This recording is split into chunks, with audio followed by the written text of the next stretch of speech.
pass to White. He's in. Patriots win the Super Bowl.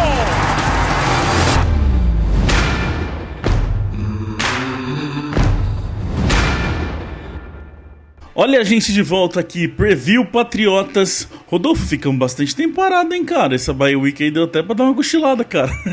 E aí, Felipe? Deu pra ficar bastante tempo sem falar muito dos Patriots, né, cara? Mas sempre com a cabeça no próximo jogo, mas deu pra dar uma relaxada. Pois é, dá pra dar aquela... É bom, às vezes, assistir jogos sem precisar saber o que tá acontecendo com o seu time, só assiste os outros, só vê o circo pegar fogo. Aliás, que Monday Night Football foi aquele, putz, um dos melhores jogos. É muito legal, às vezes, também. Essa semana de bye é bom também pro torcedor dar uma relaxada e dar uma esquecida um pouco do seu time, porque às vezes a situação tá complicada. Bom, como a gente falou, a gente fez o podcast Patriotas lá na semana passada sobre a derrota pro Ravens. Então, se você não ouviu, tá no ar desde a semana passada lá, o que a gente achou, qual que foi a nossa análise da derrota pro Baltimore Ravens. E agora a gente vem com o Preview Patriotas para falar do próximo adversário, no caso, o Philadelphia Eagles. E é o que a gente vai falar hoje aqui um pouquinho para vocês. Como vocês quem já ouviu o primeiro, mas para quem não ouviu, é um programa um pouquinho menor. A gente não vai falar tudo sobre os Eagles, até porque tem texto do Rodolfo no sábado no site. A gente vai pegar uma parte, focar mais numa parte e abrir um pouquinho sobre o que a gente espera desse confronto na semana 11 contra a Philadelphia. Rodolfo, antes da gente começar, temos alguns recados aqui para dar. Recados, na verdade, é mais notícia aqui que apareceu pra gente comentar um pouquinho. Robert Kraft pedindo pro Gronk voltar. Tá óbvio que a situação de Tyrants está complicada. Os Patriots, o número de passes, o quanto o Brady tá usando os Tyrants despencou do ano passado para cá. E o Kraft parece, tudo indica que realmente existiu isso, que o Kraft pediu pro Gronk voltar. Tem até 30 de novembro para se isso acontecer. O que você acha dessa história toda? Então, Felipe, o Kraft, assim como nós, né, tá meio louco pro Gronk voltar, né, mas acho que é meio uma utopia no momento, né, até porque ele não tá treinando, perdeu bastante peso, ainda tá fazendo tratamento com canabidiol, sei lá como fala isso, e se ele voltasse, provavelmente ele seria suspenso. Então, acho que no momento é meio difícil pensar na volta dele, mas... Pô, quem sabe pro ano que vem, né? Que ele tá mais magro, tá óbvio. Você vê em foto, parece outra pessoa. Ele murchou. Não é nem murchou de ficar mais fraco. Ele realmente tá mais magro mesmo. Tá mais, vamos dizer, mais retão, assim, sabe? Não é tão forte igual ele tava antes. E tem essa questão da maconha, que eu sinceramente não sei dizer o quanto isso afeta. Eu sei que precisa de um tempo pra sair do corpo. Cheguei a ler algumas coisas, mas nada muito oficial de médico falando. Então nem vou trazer aqui, porque gente que falou, que eu li, não vai adiantar, não é nada muito oficial. Mas pelo que indica, precisa de um tempo pra sair do corpo. Então teria esse problema também. Como eu falei, até 30 de novembro que isso pode acontecer. Eu imagino que não vai acontecer, mas como eu sempre falo, se tratando de Patriots, eu não duvido de nada. Tudo que acontece, se a caneca com o logo dos Patriots falar oi pra mim, eu dou oi pra ela, porque tudo pode acontecer em New England. Outra coisa que surgiu hoje, no que a gente tá gravando quinta-feira, Rodolfo, foi uma entrevista do Alex Guerreiro, que é o cara que cuida ali da parte física do Brady, que falou que o Brady, cada ano, ele coloca um ano a mais na expectativa dele de jogar, e que até então era, tipo, como ele sempre falou em entrevista, que ele queria jogar até 45, e que agora o Brady já tá, tipo, acho que 46, 47 dá pra ir, hein? O Brady tá ficando obcecado com essa história, né? Tipo, ele não vai querer parar nunca mais, né, mano? O Brady tá viciado em futebol americano, pelo visto, né? Até 47 eu já acho muito exagero também. Eu acho que, na verdade, o Brady vai levando enquanto ele acha que ele tem capacidade de jogar em alto nível, né? Se ele chegar ao final de alguma temporada aí e perceber que ele teve uma queda de rendimento, eu acho que ele pode parar até menos de 45. Mas até 47 eu acho meio otimista demais do Guerreiro. Eu acho assim, na minha opinião, tá? Não é nada de o que eu, Felipe, acho. Eu quero o Brady terminando bem. O meu maior medo é o Brady jogando mal, passando vergonha, aquele espaço horrível, não conseguindo fazer nada. Acho que e não é difícil de acontecer, porque a gente já viu com vários outros atletas, nem só na NFL, mas o cara não consegue entender que chegou a hora de parar. Ele acha que ainda dá, e eu, como fãzaço do Brady, só não quero isso. Quero que ele pare bem, seja com Super Bowl ou não, mas que ele fale, realmente tá caindo muito a questão, então é melhor parar. É só isso que eu quero. E enquanto ele estiver jogando bem, enquanto ele estiver no nível bom, acho que ele tem que continuar assim. Vi muita gente falando que ele já não é top 3, mas não acho que ele precisa ser top 3. Acho que o Brady top 10 ainda é um baita de um quarterback. O que ele precisa fazer as coisas acontecerem e Super Bowl chegar e ele jogar dentro de um nível bom que a liga aceite. Então, pra mim, essa é a questão de Brady. Vamos ver o que vai acontecer, né? Acho que se bobear, ninguém sabe. Nem ele sabe até quando ele vai jogar. Outra notícia, Rodolfo, pra gente terminar aqui essa parte desses assuntos.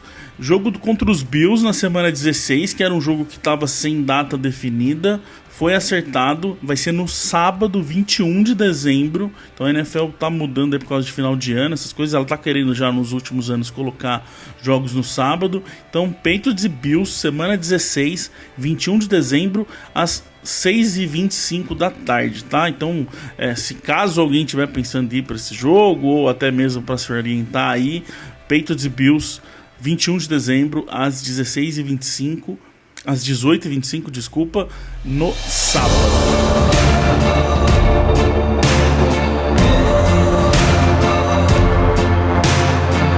Vamos lá então, Rodolfo, vamos falar desse Eagles que a gente enfrenta no domingo. Aliás, jogo na ESPN às 6h25 da tarde, jogo garantido, tudo bonitinho, só por lá para assistir. Uma defesa do Eagles que é a 18ª em pontos na liga, a 8ª em jardas totais cedidas, 16ª em jardas aéreas, 4ª em jardas terrestres, então ela defende o jogo corrido muito bem, com um ataque que é o 13º em pontos, 20º em jardas totais, 21º em jardas aéreas e 11º em jardas terrestres. Então, Rodolfo, a grande coisa do Eagles tanto na defesa quanto no ataque, saber trabalhar bem o jogo terrestre, e é basicamente isso que a gente quer focar aqui hoje, principalmente o ataque deles correndo com a bola. Mas assim, lembrando que tem seu texto no sábado, que tudo que não for falado aqui, você vai poder falar também no texto, até para uma coisa não quebrar a outra e o pessoal ter um pouquinho a gente falando e um pouquinho lendo com você a ideia geral do que a gente imagina para esse jogo, né? Então, é isso mesmo que você falou, Felipe. O Eagles, se você pegar em números, ele tem um ataque, digamos que mediano. Na maioria dos atributos, ele tá lá entre 13º, 20º, que seria mediano. Mas eles correm bem com a bola, né? Que é uma coisa que acabou atrapalhando a gente, principalmente nos 2 últimos jogos. E eles têm uma dupla de running backs que são muito bons. Eles conseguem somar 4.4 jardas por carregada. Então, a gente vai ter que ficar bem de olho nesses caras aí, porque se a gente conseguir parar o jogo corrido deles, já é aquela velha história, né? Eles têm que enfrentar a nossa secundária. E juntos, né? 4.4 juntos. Então não é assim, quando um entra, corre muito bem e o outro não vai tão bem. Esse número de 4.4 são os dois juntos, somados aí, a média dos dois juntos. Então é um ataque muito bem, que corre muito bem. E lembrando que um deles, o Sanders, é rookie, é novato, na liga, mas está conseguindo correr. E uma das coisas que eu vejo, Rodolfo, por que esses dois caras estão correndo bem, e vou falar a verdade, nenhum deles é tipo um super running back. Mas pra mim, o que acontece muito é esse Eagles que tem um interior de linha ofensiva muito boa. Pra quem não sabe, interior da linha ofensiva, quando a gente fala, os dois guards e o center. Tá? Você não coloca os tackles na conversa. Interior da linha são esses 3 caras. E os 3 funcionam muito bem, principalmente pro jogo corrido. E o nome que eu já quero pôr aqui para todo mundo ficar de olho, ficar esperto, é do Jason Kelce, o center. É um cara que trabalha muito bem. Fiquem de olho nele, vocês vão ver que ele trabalha muito bem, consegue bloquear de formas diferentes. Ele é atlético para chegar no segundo nível, que é uma coisa que é complicada, que a gente sofreu, por exemplo, contra os Ravens, a gente falou no podcast, foi um dos problemas. O pessoal da linha ofensiva chegando no próximo nível, é uma coisa que o Kelce consegue fazer, mas ele também é forte para trabalhar contra defensive tackles grandes. Então esse pra mim a chave do jogo, Rodolfo. Como que esses três caras, como esse interior da linha vai trabalhar ali com o Lawrence Guy, contra o Adam Butler, contra o Shelton, porque se eles conseguirem ganhar essa batalha ali, as coisas já começam a ficar melhor para eles conseguirem chegar em segundo nível e conseguir correr melhor com a bola, né? Com certeza. E tem um problema a mais em relação ao jogo contra os Ravens, né? Que o Carson Wentz é um QB muito mais consistente passando a bola. Então, se a nossa linha defensiva não vencer essas batalhas das trincheiras aí, como eles costumam falar, fica muito complicado, né? Já que ele pode ser tão bom passando em média quanto longa distância. Então, o segredo dessa batalha aí entre a nossa linha defensiva e a linha ofensiva deles vai ditar muito o que vai ser o jogo, né? E pro outro lado, entretanto, né, a gente tem que lembrar que com o Lamar Jackson a defesa sempre fica com aquela dúvida na cabeça. Já o Carson Wentz, apesar de ele ser muito bom fazendo scramble também, passar a bola até se movimentando, ele não é o cara tão rápido assim, né? Então já é uma preocupação a menos, talvez isso pode parar o jogo terrestre deles. É um jogo, como a gente falou no podcast sobre os Ravens. Ainda tem essa dúvida no ar de como foi, os Patriots sofreram muito para parar o jogo corrido deles, mas esse time quase que o único do Ravens que consegue trazer esse 1 milhão de opções. Você vai correr para esquerda, vai correr para direita, o Lamar coloca a mão lá na frente, depois tira a bola e continua com ele. Ainda gera é muito confuso para a defesa e dá para entender o porquê que talvez os caras sofreram tanto. Agora nesse jogo já é um jogo mais normal, vamos dizer assim, um jogo de corrida mais normal. Por mais que essa OL consiga fazer diversos tipos de bloqueios, para quem não entende muito de linha ofensiva, tem várias formas de se bloquear, né, no futebol americano. Você pode trabalhar no gap, de fazer os bloqueios para abrir aquele gap. E gap é sempre o espaço entre um linha ofensiva e o outro. Então você escolhe, vamos tentar correr nesse gap aqui. Então a OL trabalha para abrir aquele gap. Pode acontecer bloqueios em zona, que é um pouquinho diferente, que é os OLs correndo juntos ali e tentando ver o que é uma coisa meio orgânica para ver o que vai acontecer. Existe os pulls, que é, por exemplo, quando você vê tipo um guard, por exemplo, que ele é o guard da direita. A hora que sai o snap, ele passa por trás da linha ofensiva e vai bloquear lá na esquerda. Então tem várias formas de se bloquear. E essa OL do Eagles consegue fazer isso tudo.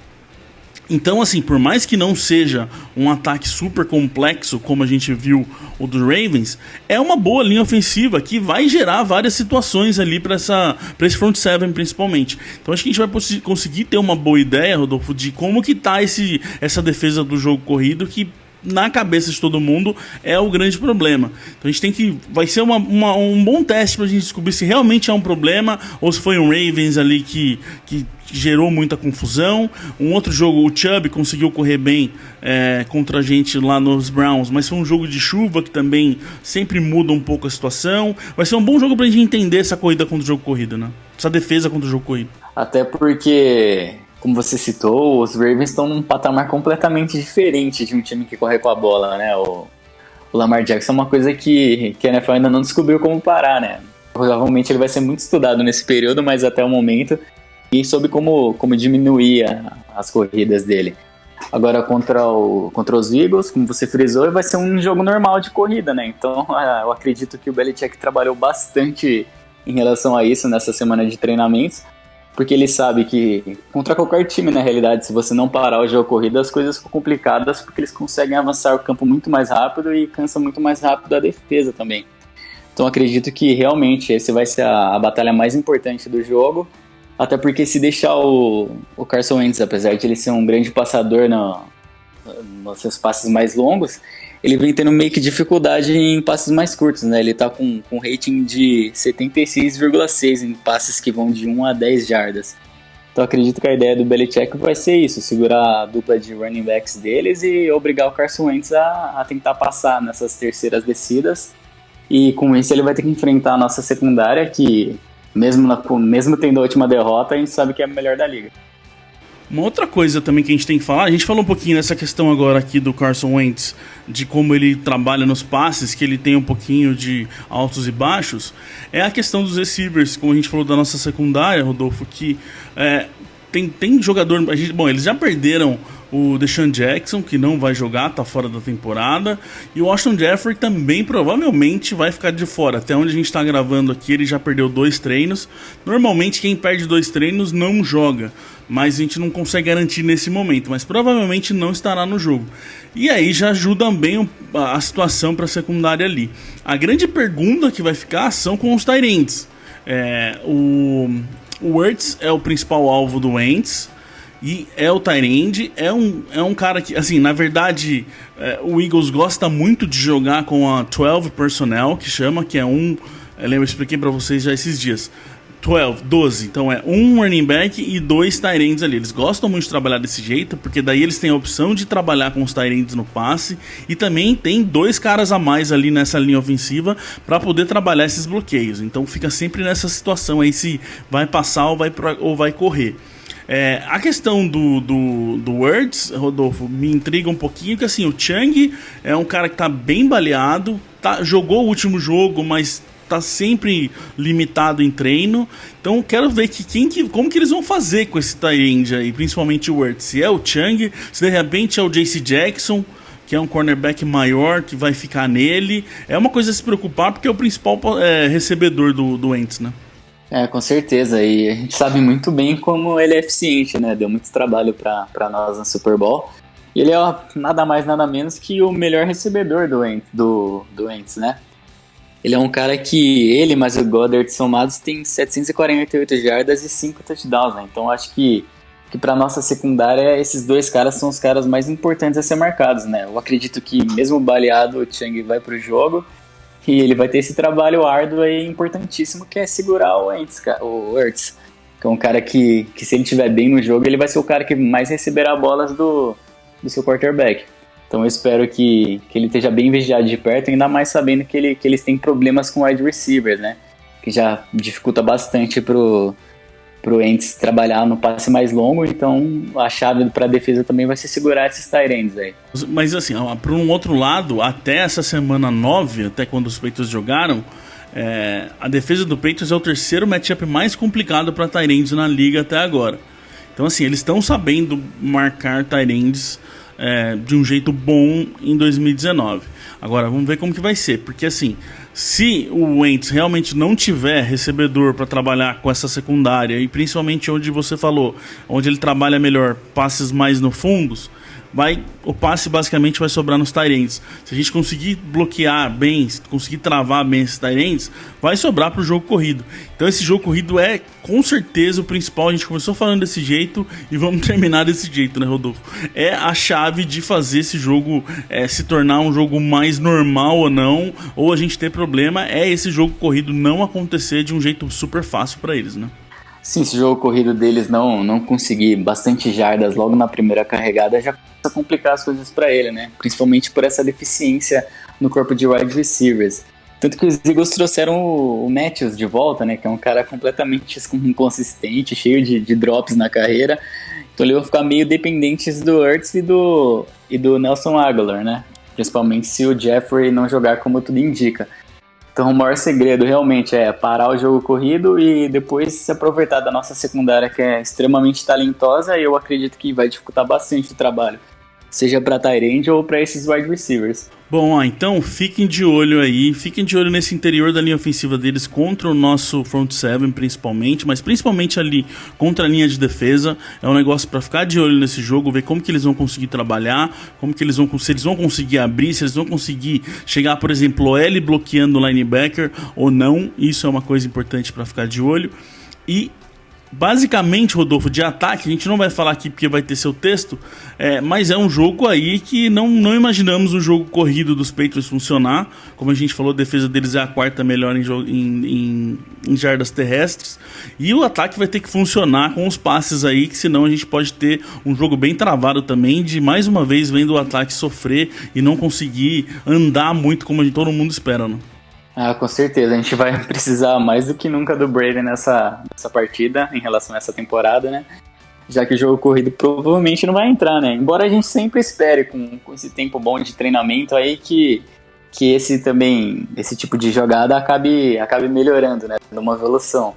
Mas se for pelos números, a gente vai ter muita dificuldade ainda correndo com a bola. Então, o segredo é usar bastante ali Sanu, Edelman, que o N'Keal Harry estreie um dia muito bom, para assim a gente poder conseguir fazer o time andar pelo campo e chegar na red zone deles. Também usar bastante o passe com os running backs, né, que é algo muito utilizado e com muita eficiência por nós. Bom, então é isso aí, galera. A gente tem jogo na ESPN, 6h25 no domingo. A gente vai estar no Twitter, de todos os jeitos que vocês já estão acostumados. E na terça a gente vem falar do que aconteceu com esse Patriots e Eagles. Não se esqueçam, no sábado tem mais texto do Rodolfo falando aí desse confronto contra os Eagles, pra gente chegar no domingo sabendo tudo o que pode acontecer de Patriots e Eagles na semana 11. Valeu, Rodolfo, até o próximo, abraço, cara. Valeu, Felipe, abraço a todos os patriotas. Vamos tirar esse Eagles que tá entalado na garganta há um bom tempo aí, se Deus quiser.